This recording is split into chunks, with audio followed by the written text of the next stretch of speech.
ইশিকাস garden YouTube চ্যানেলে সবাইকে স্বাগত। আজকে আমরা দণ্ডকলস শাক সম্পর্কে জানব এবং দণ্ডকলসের উপকারিতা সম্পর্কে জানব।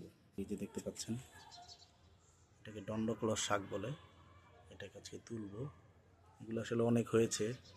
একটা গাছ ছিল, ওই গাছ থেকে বীজ পড়ে এগুলো হয়েছে, তাই আজকে এগুলোকে উঠিয়ে ফেলব। এগুলোর জন্য আমার টমেটো গাছগুলো ঠিকভাবে বাড়ছে না। তো আসুন এগুলোকে তুলি,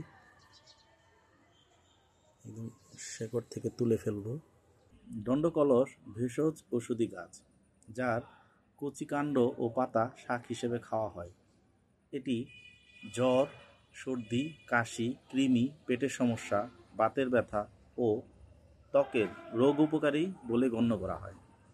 দণ্ডকলস সাধারণত অন্য ফসলের সাথে জন্মায় এবং পরিবেশগত বৈচিত্র্য রক্ষায় সাহায্য করে।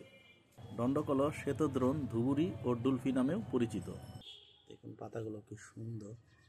এতগুলো শাক পেলাম। লাইক, শেয়ার এবং সাবস্ক্রাইব করে ইশিকাস গার্ডেন ইউটিউব চ্যানেলের সাথেই থাকুন। ধন্যবাদ।